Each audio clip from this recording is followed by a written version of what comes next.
Teman-teman, ini istimewa banget, tapi nggak ketemuan langsung, jadi kita pakai online. Saya Zulanda, kali ini temani sama Om Edo Bawono, founder Strive, dan sekarang kita bersama Zaki Wardana, yang baru beberapa jam yang lalu menuntaskan Trans America Bike Race.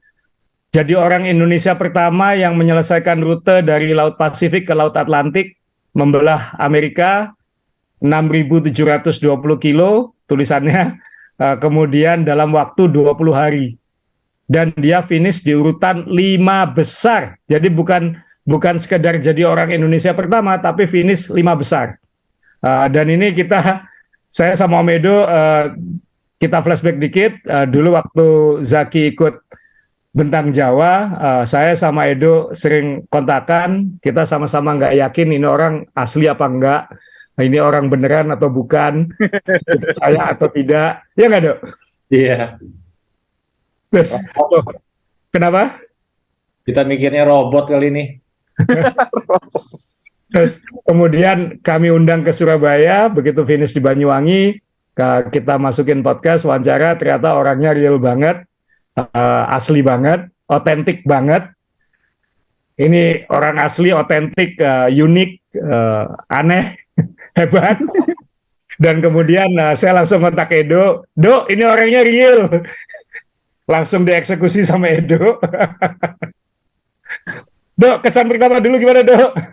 Ketemu dia, Dok.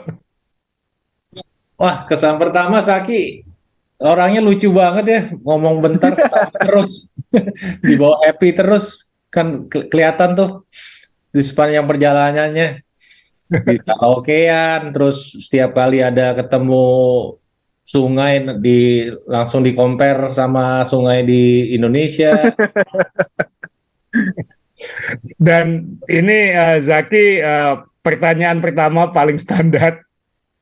Bagaimana sudah nginjek bumi kah kamu? Bahwa kamu sudah menuntaskan?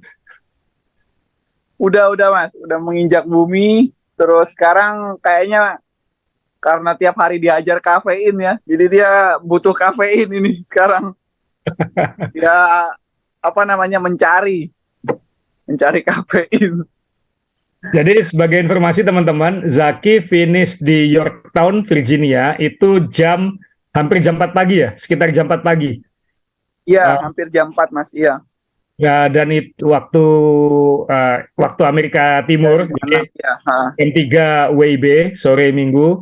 Dan Zaki langsung ditemui oleh komunitas Indonesia, termasuk perwakilan dari KBRI, dan habis itu langsung diciduk, diangkut, dibawa ke Washington DC. Jadi sekarang Zaki ini duduk di Washington DC, di rumah Pak Duta Besar.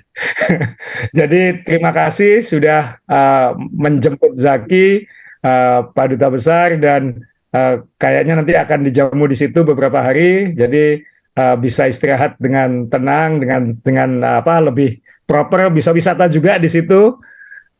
Dan ya nanti mungkin bisa sering-sering cerita lagi setelah ini pengalamannya sebagai turis, bukan sebagai cyclist.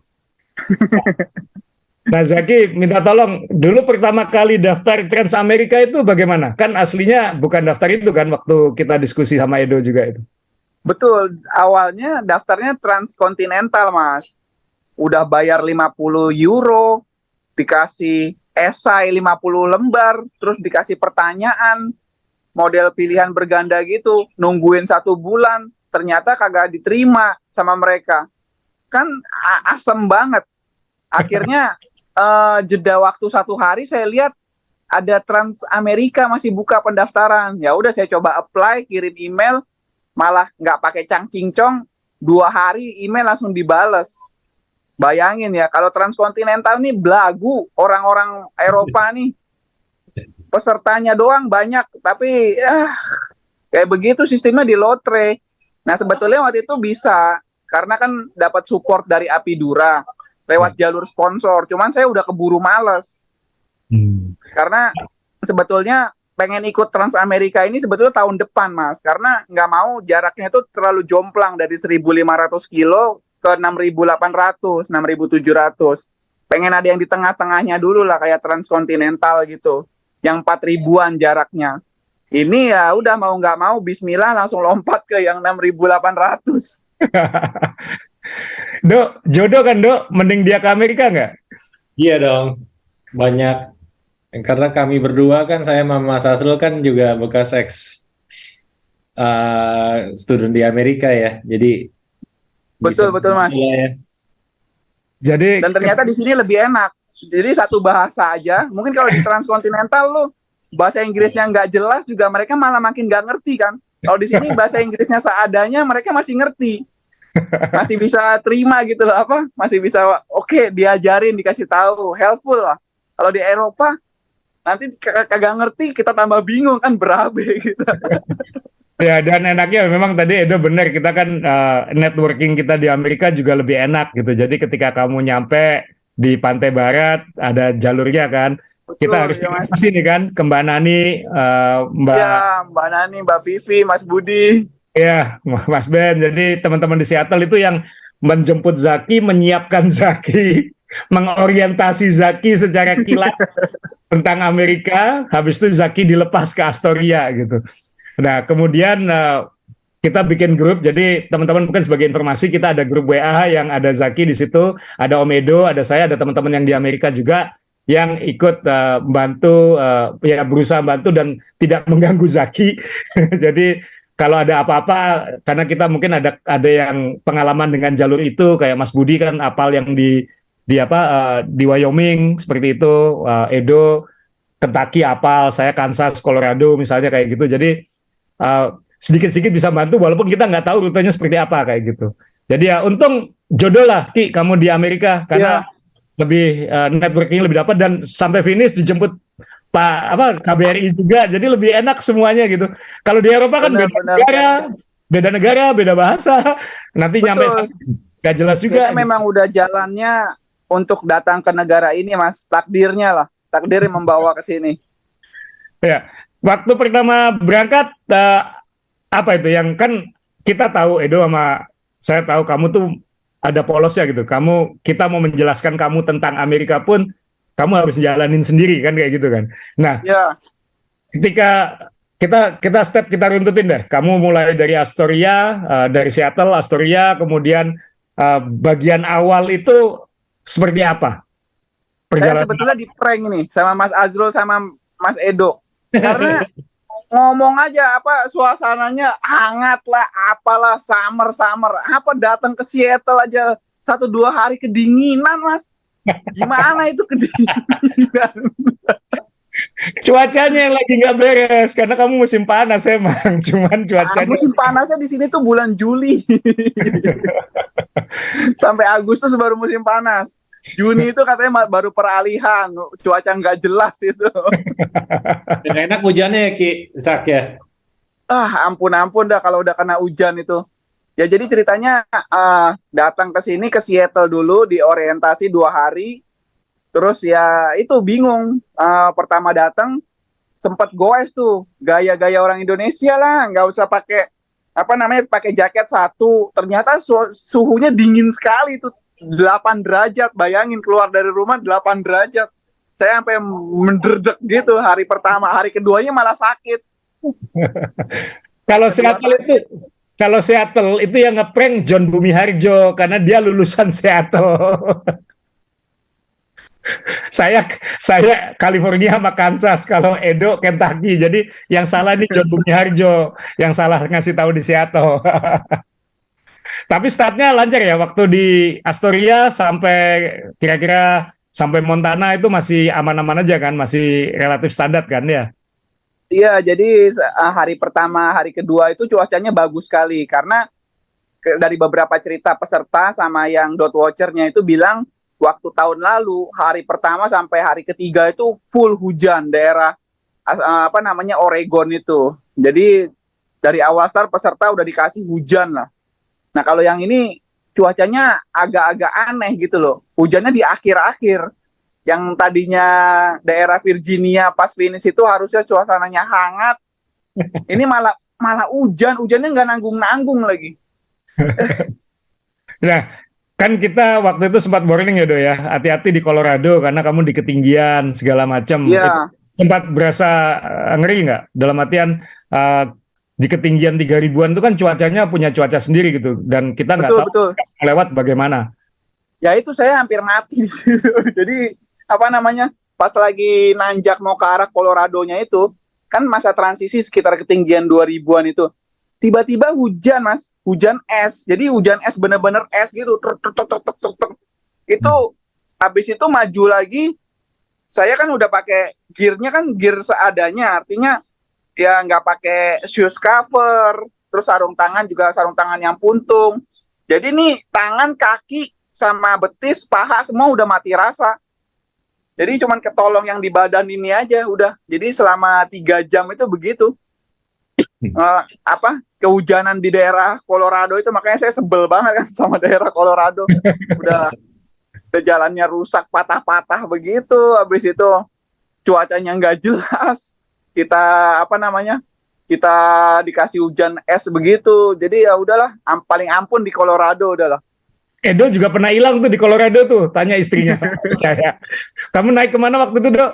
Pikes Peak. Ke Pikes Peak. Dia goes sendirian lagi. Iya, Dok. Lagi itu di Google Map kan belum ada fitur niat elevasi. Jadi saya tinggal di rumah sepupu. Saya lihat ini cuma 30 kilo, nanjak paling sejam. Ternyata elevation gain-nya 2.500. Terus istriku Aileen di atas kan nggak ada signal. Udah sempet mau telepon polisi cari orang hilang. Dihubungin nggak bisa. Itu benar tuh sampai tinggi, awan tuh deket banget. Terus karena ketinggian kan nggak biasa, saya baru datang dari Indo. Besok paginya goes, ya kepala kelayangan gitu. Zaki kepala kelayangan nggak waktu di Colorado? Colorado sih enggak, Mas. Cuman yang saya enggak. Saya kan waktu itu masih barengannya tuh sama Wade namanya, WW. Kalau di di trackernya itu namanya WW. Dia sampai bingung. Ini orang dari luar Amerika pakaiannya begini. Saya yang orang lokal sini aja pakaiannya full, satu badan itu pakai penutup semua. Kalau lagi kedinginan gitu, makan apa nggak Ki biar anget? Makanin ya yang manis-manis. Habis itu ya saya kan ada bawa juga antangin. Habis itu ada bawa strive juga. Ya waktu itu sempat ada rute yang memang benar-benar kehabisan bekal. Makanya awal-awal datang itu saya kan cuma bawa 2 botol. 1 botolnya strive, 1 botolnya sub jersey. Itu kapasitasnya tuh nggak nyampe 1 liter kalau 2 itu digabung. Nah, saya pernah ada satu segmen itu benar-benar kehabisan air. Karena jaraknya 135 kilo nggak ada warung sama sekali, lewat hutan begitu.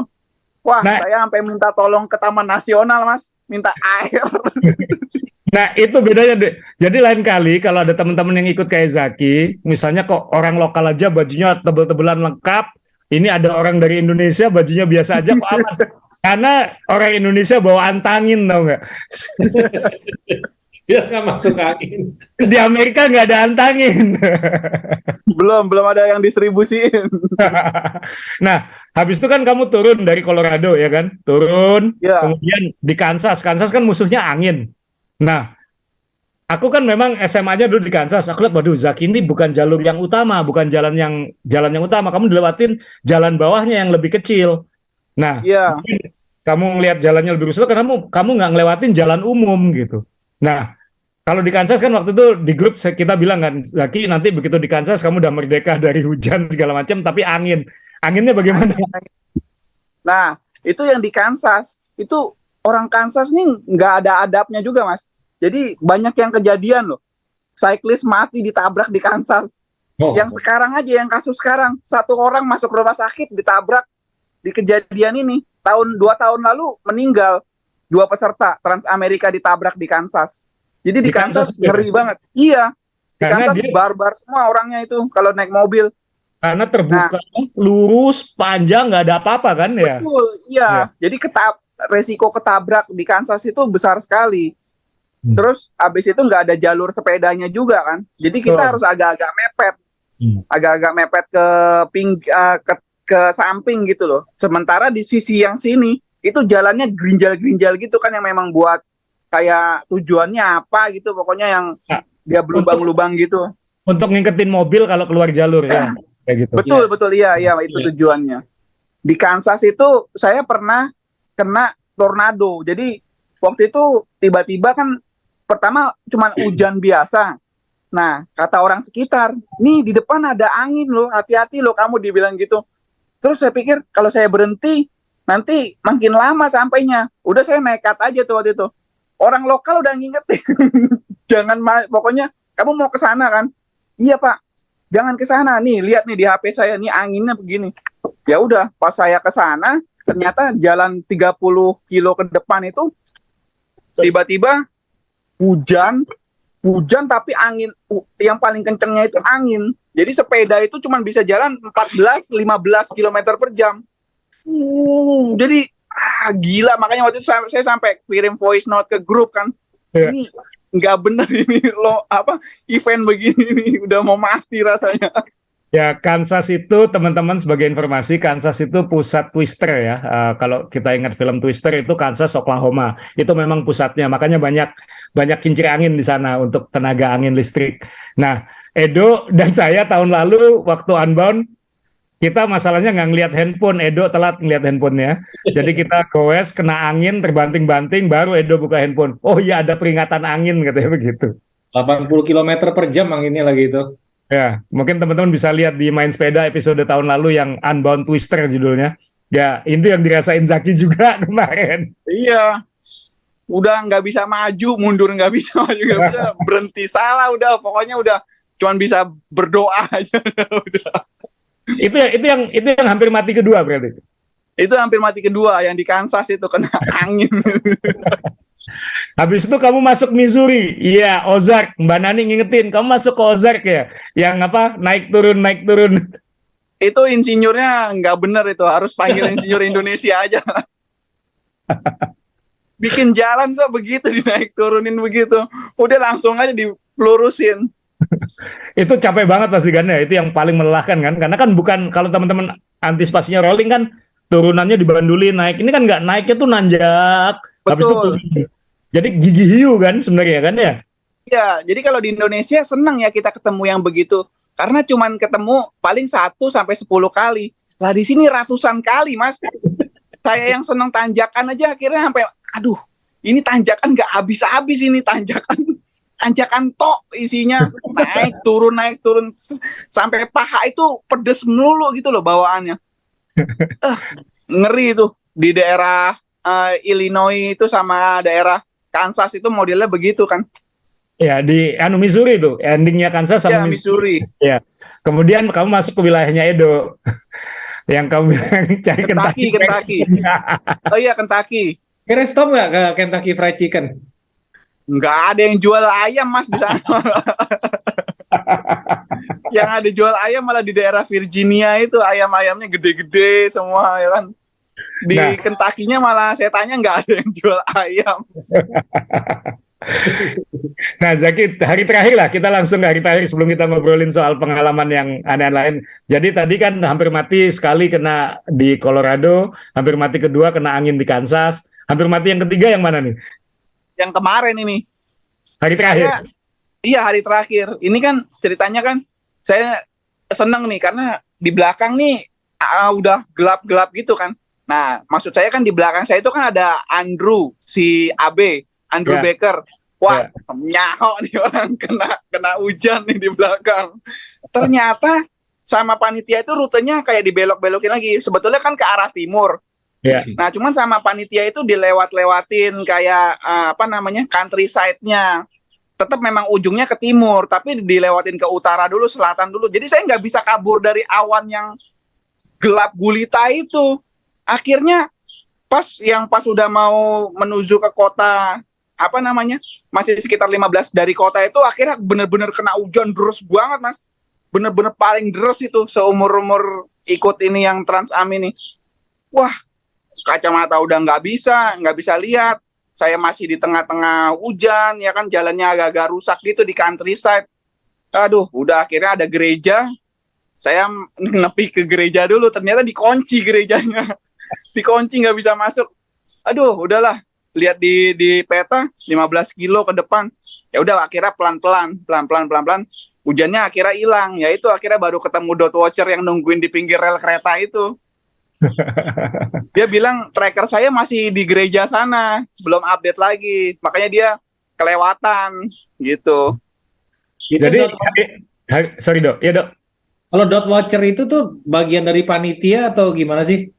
Enggak, itu dia kayak independen gitu, Mas. Dia yang ngamatin, Oke. support, ya. Oke. Orang Virginia mantep banget. Dot watchernya sampai hari kemarin tuh ketemu 2, yang perempuan Gretcher sama satu lagi yang pipi pink purple itu, Princess Purple. Itu mereka Ya. sampai datang ke arah pegunungan, ngasihin kopi, dia bingung. Gulanya kan segini dibawain, saya tuang semua. Saya tuang semua. Saya bilang saya butuh sugar ini. Kalau enggak penyok nanti. Jadi hari terakhir kemarin kamu gas berapa? 400 kilo? 450 ya. Dengan elevasi gen 3.800-an ya. Itu hari terakhir. Itu hari terakhir, tapi di rutut keempat hari ke belakang itu dapat elevation gain 4.200, 4.000, 3.700. Jadi yang hari terakhir ini udah bener-bener harusnya masa recovery, tapi dihajar lagi. Jadi ya gue sudah nggak ada tenaganya.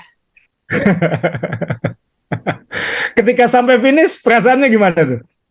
Nah ini sebelum finish, yang saya kirim voice note ke grup, ini gimana sih ini panitia bikin jalan ini apa, jalan-jalan batu koral itu. Kirain 50 kilo terakhir tuh malah gampang kan, ini pantat udah pada lecet ya. Ini dikasih jalan yang lewat batu koral itu, jadi memang jalan historiknya gitu loh.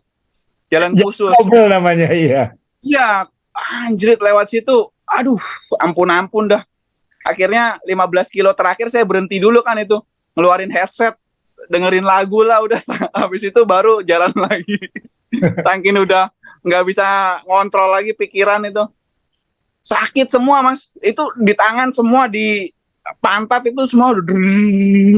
Mana bannya kan pakai Gatorskin 28. Gatorskin itu keras Mas karakternya. Ampun dah udah, aduh. Ada satu momen nggak sih Ki, sepanjang 6.800 gue ini ngapain sih? Ya ada lah Mas. Ya itu saya kan sempat curhat kan. Ini kalau orang dikasih cobaan misalkan 7 hari, oke. 2 minggu udah oke. Lebih dari itu kadang-kadang mikir nih, worth it nggak sih ini yang apa yang kita lakukan ini nih? 20 Orang hari. yang peserta. Ki, pembalap Tour de France aja kalah sama kamu Ki. 320 kilo per hari, mereka cuman nggak nyampe 200. Sama kesalahan sih, apa, ban sih Mas. Ban itu pengaruh sekali sih. Ya harusnya udah dari awal tuh beli baru Continental GP 5000 yang 32, bener-bener baru. Karena belajar dari sejarahnya, juara-juara tahun sebelumnya pun pakainya bannya itu. Nah, cuman kemarin malah gantinya pakai yang Gatorskin itu. Mana Mas Azrul nakut-nakutin saya lagi. Wah ini kalau kena air licin nih. Waduh, saya jadi makin takut ini, makin jiper ini. Karena Akhirnya keras ya, kan? Karena keras dia. Jadi akhirnya ya bismillah, alhamdulillah akhirnya ya aman-aman aja walaupun downhill. Tapi ya saya takut-takut juga. Padahal ya dari sisi ban kita itu bisa nyolong kecepatan 1-2 km per jam dengan power yang sama. Bayangin 10 hari goes kalau kita bisa saving 1 km per jam, itu beda 20 hari itu udah bisa 400 kilo bedanya. 400 kilo berarti kamu hampir podium tuh, Jok. Ya nggak tahu ya, tapi saving energinya dan kecepatannya pasti pengaruh banget Mas. Ya. Ya kan? Waktu kamu berangkat tuh ada kepikiran nggak bakal finish peringkat berapa atau berapa gitu? Atau baru hari-hari? Enggak. Waktu itu cuman pikirnya udahlah main aman aja, per hari 300 kilo. Ternyata ya kepancing-pancing juga sih. Hari pertama kayak 360, terus hari kedua 300, ketiga 200 berapa gitu. Jadi sebetulnya hari minggu pertama itu masih sakit loh saya. Jadi masih badannya itu belum adaptasi. Karena ketika datang ke sini, ke Amerika itu kan baru 1 minggu. Itu badan belum adaptasi dengan cuacanya. Pilek-pilek lah, kedinginan lah. Nah, jadi ikut ini nih sebetulnya kayak kita tuh semakin diasah dengan rute pisau, semakin diasah semakin tajam, dikasih tanjakan, dikasih cuaca, ujian apa namanya dengan suhu, lama-lama badan kita jadi adaptasi, jadi proses pembentukan diri nih di racing. Saya bilang ke Edo, kamu itu 20 hari, average per hari 320 kilo. Selama 20 hari. Dok, kita kemarin ikut Unbound 320 kilo sehari, Dok. Ini 20 hari berturut-turut gitu. Jadi ini mungkin kamu orang Indonesia pertama yang melakukan itu, Zak. Tapi ada yang recovery-nya juga, Mas. Jadi kita memang cari hari yang waktu itu di Kansas ya cuman goes kan 200 kilo, nggak nyampe 196. Tapi memang itu udah penyok banget. Udah penyok banget. Akhirnya masuk penginapan, tidur sepules-pulesnya, baru besoknya ada energi lagi. Jadi ibaratnya kalau kita pola latihan itu 1, 2, 3 naik, keempatnya direcoveryin, kelimanya naik lagi. Jadi seperti itu polanya. Dan itu berhasil Kalau mau, ya, walaupun medannya kamu iya, nggak iya. apa.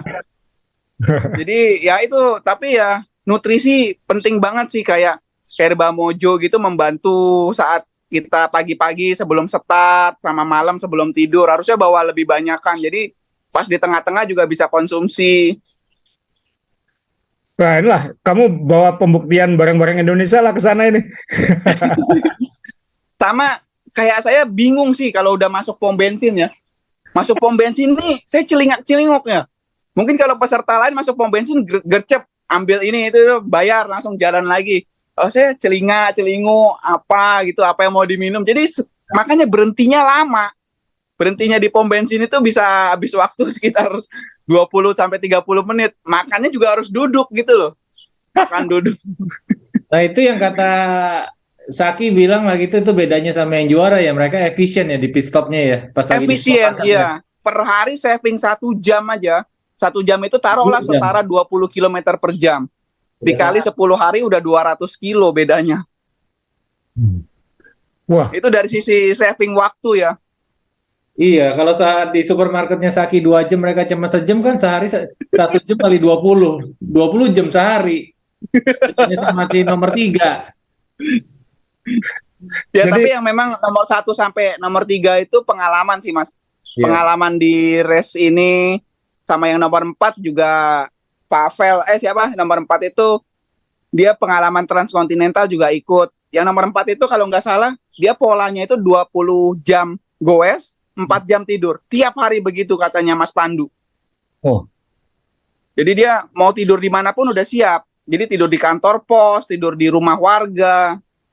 Apalagi bahasa Inggrisnya kan lebih lancar dia, dan mungkin ada aplikasi namanya Shower Pass. Itu buat tahu di daerah tersebut ada nggak yang menyediakan kayak rumahnya dijadikan tempat singgahnya para cyclist gitu loh. Shower pass. Shower Pass namanya. Ngomong-ngomong soal shower nih, banyak teman-teman saya nanya tuh, Saki jersinya sama terus, mandi nggak sih? Mandi lah. Saya tuh masuk penginapan, pertama yang dilakukan mandi. Nah, cuman jersey kadang saya cuci, kadang kagak. Yang penting bawa deodoran aja. Karena kalau pagi-pagi belum kering, setengah mati, Mas. Start awal itu suhunya aja bisa 13-14 derajat kan. Lah kalau di Indonesia enak. Habis itu siang. Lah kalau ini kedinginan di dalam masih basah, Mas. Zak, aku pertanyaan cuma satu. Kamu tuh berarti lintas Amerika, hidup murni makan di pom bensin. Ininya kayak begitu kan? Makan di pom bensin, sama ya kadang-kadang di satu restoran yang ternyata sekali order porsinya gede banget. Jadi saya goes tuh kekenyangan apa? Karena ngabisin kentang banyak banget sama burgernya tuh gede. Jadi wah, salah order nih. Nggak, itu porsi yang normal begitu di sana. Nah, Iya. kita sempat khawatir, ini makan apa namanya, makanan pom bensin terus. Hebat juga ini. Ada masalah nggak di perut atau segala macam? Ada. Ya, hal yang paling susah itu pagi-pagi. Nggak bisa keluar. Gila itu. Udah nongkrong 15 menit ya, kerasnya setengah mati. Setengah mati. Bahkan ada satu hari itu yang memang sampai dia kayak ada darahnya pas saya lap gitu. Wah, kok berdarah ini ya? Itu karena saking susahnya. karena nggak pernah makan buah kan. Nah akhirnya beberapa hari terakhir itu saya naikin konsumsi buahnya, makan pisang sehari itu paling nggak 5 gitu loh. Jadi biar nggak terlalu sulit pencernaannya, kerja keras gitu. Sama kamu kan nggak ketemu makanan kayak sayur gitu kan, nggak kan, harus ketemu apa yang dilewatin itu aja kan. Betul, padahal di apa namanya, di convenience store itu ada buah-buahan, dia kayak apel, kayak pisang gitu, buah-buahan sayuran itu ada. Cuman saya bingung nyarinya, kadang harus tanya-tanya dulu kan. Aduh, mending makan yang dilihat mata aja. Oh ada pizza itu, udah ambil pizza aja. Nah ternyata yang saya baru tahu, pepperoni pizza itu mengandung babi. Sialan ini. Sorry, saya ngomong sama Edo tadi sebelum Zoom, tadi sempat ngobrol sama Edo. Aku nih ngeliatin Zaki makan, karena aku ngawasin juga dia makan apa gitu. Waduh, ada pepperoni itu. Cuman aku dingin aja kan lebih baik nggak tahu ya kan.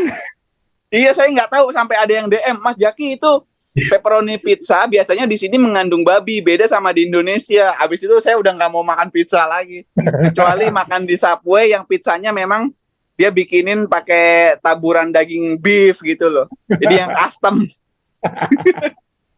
Nggak apa-apa lah, pengalaman baru kan. Iya iya.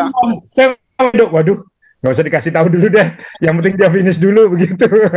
Nah yang penting juga itu carbo loading setelah kita finish. Jadi misalkan malam hari itu kita finish untuk satu segmen, malam itu kita harus makan. Jangan nggak makan. Karena ketika besok paginya start, itu kalau nggak ada makanan, akan lebih setengah mati lagi badan kita. Cadangan glikogennya bener-bener habis kan. Betul, jadi diisi malam sebelum tidur, supaya paginya jadi glisogen kan, kayak gitu kan. Ya. Betul, dan paginya diisi lagi. Jadi sebelum berangkat itu konsumsi makanan dulu. Sebenarnya ada makanan favorit nggak sepanjang lintas Amerika ini?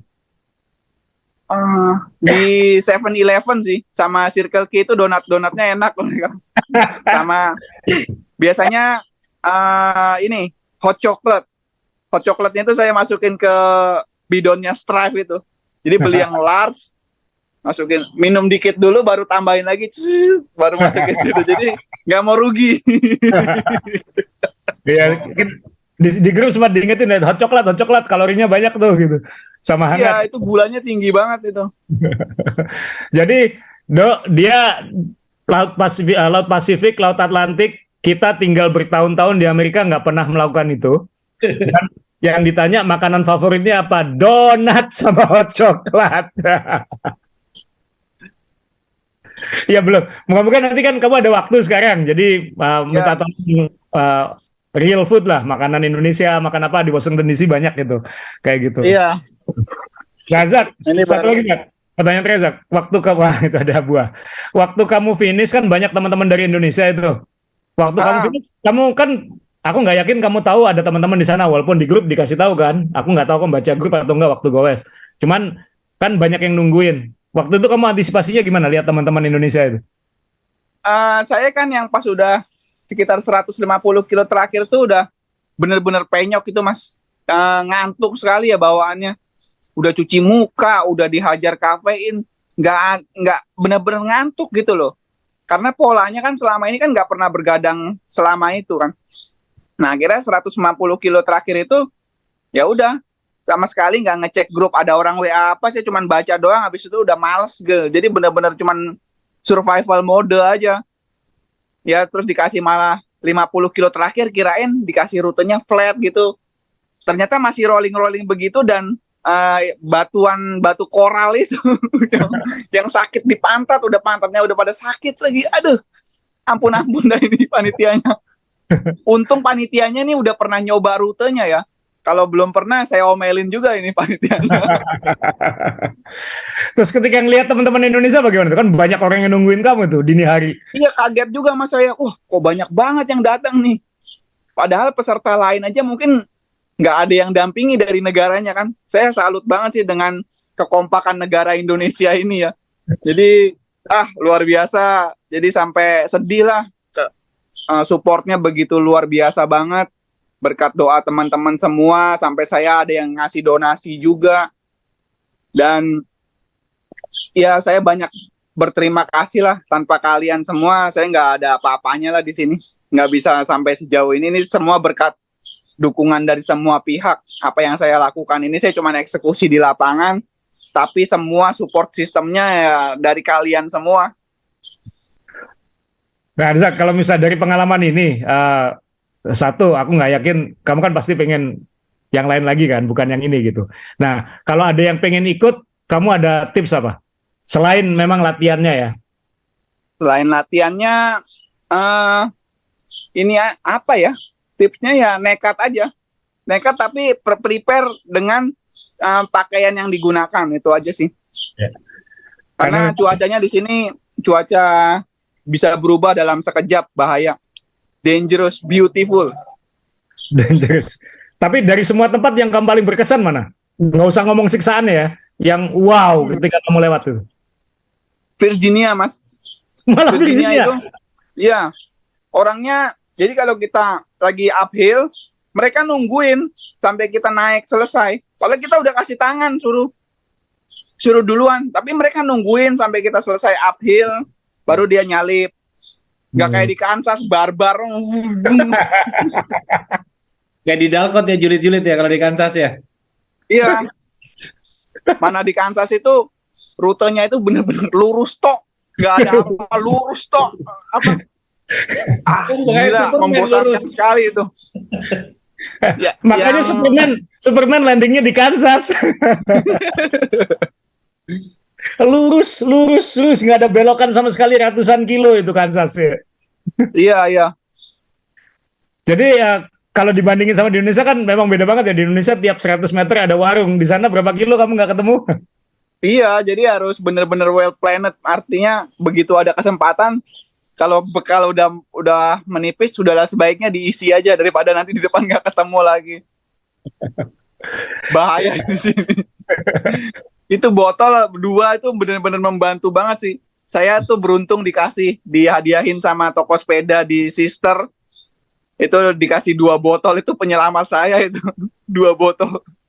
Jadi waktu itu saya pikir untung kamu bawa sepeda yang ini gitu kan, bawa yang KS gitu. Jadi ada tempat naruh botol kids tambahan kan. Kalau pakai road bike itu mau taruh di mana bidonnya kan. Jadi ya untungnya lah gitu. Sama sebetulnya kalau bisa wheelsetnya pakai yang agak tinggi. Lebih aero ya. Karena iya, jadi karena ketika ketemu yang jalur-jalur lurusan itu membantu sekali lah. Speednya. Seperti yang saya bilang ya, ketika udah saving 1 km per jam aja, diakumulasi udah banyak banget Mas bedanya. Jadi kemarin terlalu konservatif kita ya dengan mungkin sama wheelsetnya kasih yang agak empukan ya kali. Empuk yang jadi di badan itu lebih enak, dan yang pasti buat di pantat lebih aman lah. Ya kan? Kalau gue sih cuma 7 hari sih oke lah, tapi kalau udah di atas 2 minggu itu setengah mati Mas, kita penderitaannya setiap hari itu. Ngurusin pantat sakit lah, ngurusin apa namanya, punggung saya itu akhirnya hilang sendiri sakitnya, gara-gara bosen mungkin. Sampai lupa dia kalau sakit. Waktu awal-awal kan goes itu kalau di atas 300 kilo tuh punggung mulai sakit, yang sebelah kiri itu. Ya. Lama-lama udah hilang sendiri, mungkin dia jadi bosen kali. Ada yang mau ditanya lagi dong. Ini habis 6.800 kilo, pasti kan tentunya Zaki udah mikirin next challenge nih. Apa kira? Sebetulnya saya kepengen ikut Trans Nusantara, tapi itu mulai tanggal 1 Juli. Nah ini nggak tahu waktunya masih ngejar nggak? Karena pesawat saya itu tanggal 11 Juli kan. Jadi harus diatur semua, sangat mepet sekali waktunya. Tapi ini kalau memang misalkan jadi ikut, ya ini satu challenge buat saya pengen mengetes dengan diri saya sendiri gitu loh. Sanggup nggak back to back gitu loh. Jeda nggak nyampe 1 minggu untuk ikut lagi. Luar biasa. Jadi teman-teman, Zaki ini memang waktu mau berangkat, plannya adalah konservatif banget. Targetnya hanya finish, kemudian pesawatnya pun di booking 11 Juli ya. Dari Pantai Timur. Karena just in case dia butuh 30 hari untuk finish. Just in case. Jadi ada waktu untuk pulang. Ternyata sekarang 20 hari sudah finish. Sehingga akhirnya ada pesawatnya masih 20 hari lagi. Jadi kamu bisa sepedaan lagi ke Pantai Barat. Kan back to black katanya. Jadi sekalian kan 20 hari lagi kamu goes ke Pantai Barat, sampai sana pas pesawatnya pulang. Jadi ini kita akan aturin, ada Mbak Nora juga di Boston ya yang bantuin, bantuin juga. Jadi ini banyak, terima kasih semua teman-teman ini, maksudnya terima kasih teman-teman di Seattle, teman-teman di Washington DC, teman-teman yang kemarin di Virginia, Mbak Nora yang di Boston, yang ini ada anak ajaib Indonesia yang harus dijagain dulu nih, ini aset Indonesia nih, orangnya harus sekarang tinggal kita mikirin pulang dengan selamat ini. Ya ini belum dipikirin kan pulang kapan, tapi tadi sudah bicara dengan Edo juga, ngaturnya gimana, supaya saran saya sih, saya nggak tahu Edo mungkin punya saran juga, jalan-jalan dulu lah, Ki, kamu kan ke Amerika kan juga. Udah jalan-jalan terus tiap hari, sampai bosan.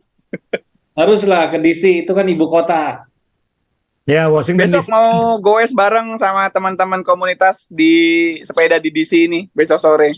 Iya, jadi di sana museumnya gratis semua, Smithsonian, pesawat museum luar angkasa, museum natural history, semuanya gratis di Washington DC. Jadi itu museum terbaik di dunia. Kamu harus ngelihat. Yang Air and Space, yang luar angkasa dan penerbangan itu salah satu museum favoritku. Kamu harus sana. Mumpung di sana, kapan lagi yang di film itu loh, film filmnya Ben Stiller. Night at the Museum, itu kan di situ. Jadi kamu jalan dulu lah ke White House ya kan, mumpung di sana, jangan mikir goes melulu bro. Kalau kangen masakan Indo, di sana juga udah banyak restoran Indo yang enak-enak tuh. Iya mas, siap-siap. Sama makan makanan proper lah. Hindari makanan. Mungkin agak terganggu juga ini pikiran saya. Kenapa? Ya karena pengen tantangan baru lagi gitu loh. Tiap hari disiksa terus kan, jadi ya butuh challenge baru lagi apa gitu loh. Ya mumpung masih tanggal 1 atau kita ngepur aja nanti nih. Maksudnya biar peserta lain start duluan, kita start tanggal 3. Trans Nusantara. Gimana? Nggak tahu kan kamu yang naik sepeda bukan aku. Tapi Om Edo ada yang mau tutup lagi, nanti kita akan coba biar teman-teman di Washington DC punya waktu sama Zaki juga bisa istirahat. Siap ya. Banyak, bisa menikmati. Nanti kita tunggu lagi di Indonesia. Kalau sampai Indonesia kita ngobrol lagi, sharing lagi, mungkin sharing sama teman-teman di Indonesia secara langsung. Kalau dari saya sih itu, Om Edo mungkin ada pesan terakhir, mungkin diingetin Do, ini direm dikit. Udah cukup. Udah cukup. Ya. Aku makasih banget Mas buat semuanya yang udah support sejauh ini ya. Dari semua sebelum keberangkatan dulu saya sampaikan ide saya ke Mas Azrul, ke Mas Edo yang oke, berangkat aja Jak. Ya, terus teman-teman yang kasih donasi, sponsorship, semua yang membantu ketika proses di sini, yang mendoakan, yang menyambut. Ya saya memang sebetulnya ketika nangis itu memang benar-benar nangis sih, karena ya lama-lama kita tertekan juga kok tiap hari dihajar begini dengan cuaca yang berbeda-beda. Tapi ya itu yang membuat kita kuat ternyata. Itu yang membentuk kita. Tiap hari dihajar dengan tantangan yang berbeda. Ya mudah-mudahan ini ada adaptasinya dengan tubuh saya sehingga ya nanti kalau ikut-ikut event lain di luar negeri atau apa, ya kita bisa mengibarkan bendera merah putih lagi lah. Bisa membanggakan lagi. Mantap. Jadi Zaki, sekali lagi selamat. Kamu nikmati. Kamu kayaknya belum nginjak bumi deh. Masih fly, kamu masih adrenalin habis finishnya kayaknya masih ada ini. Atau memang baterainya bisa habis, Dok. Jadi coba kamu nikmati hari ini, istirahat, libur. Teman-teman di Indonesia sudah dengar cerita dari kamu, mengikuti perjalanan kamu, dan kita aturkan nanti pesawatnya bagaimana kamu bisa pulang lebih cepat supaya nggak perlu ngefur mungkin. tapi kamu tetap bisa enjoy di sana juga, menikmati Amerika juga, dan moga-moga semuanya aman, lancar. Kita tunggu kamu di Indonesia ya. Kita tunggu kamu di Indonesia, dan teman-teman di Indonesia semua juga sudah menunggu kamu. Jadi sekali lagi, makasih banyak semua. Terima kasih, selamat orang Indonesia pertama, Trans Amerika, finish 5 besar. Zaki pulang ke Indonesia, masih ada yang belum finish ini nanti. Dan banyak yang mau nungguin kamu di sini. Kita siapin surprise juga buat kamu lah di sini. Jadi teman-teman semua, kita terus support Zaki, kita support orang-orang Indonesia. Yang satu catatan terakhir Om Edo ya, terima kasih. Saya mungkin mewakili Om Edo juga di sini. Terima kasih juga membawa misi merek-merek Indonesia juga, karena kamu ikut jadi kelinci percobaan, tikus percobaan. Kamu jadi bahan eksperimen kami semua, baik dari sepeda, Wednesday Bike saya, nutrisi dari Om Edo, Subjersey, banyak masukan yang kamu bawa, teman-teman semua, R&D di sini semua sudah, masukan-masukan dari Zaki sudah kita catetin semua, dan kita nunggu kamu pulang untuk diskusi langsung. Dan kamu benar-benar membawa, bukan hanya orang Indonesia yang ikut, kamu membawa barang-barang dan produk Indonesia, karya Indonesia. Itu nilainya menurut saya jauh lebih hebat daripada sekedar jadi orang Indonesia. Jadi sekali lagi terima kasih Zaki, moga-moga nggak kapok bawa barang-barang Indonesia ke luar negeri, bukan sekedar mengibarkan. Dan terima kasih sudah mendorong itu semua lah, dan menginspirasi teman-teman cycling semua. Limit manusia Indonesia itu contohnya adalah kamu gitu. Jadi sekali lagi terima kasih Om Edo, terima kasih Zaki, terima kasih. Kita semua nangis kok Zak, tenang. Waktu kamu, kita semua terharu. Dan kita tunggu Zaki di Indonesia ya teman-teman semua. Jadi sekali lagi terima kasih, sampai ketemu di kesempatan berikutnya. Iya, terima kasih semua.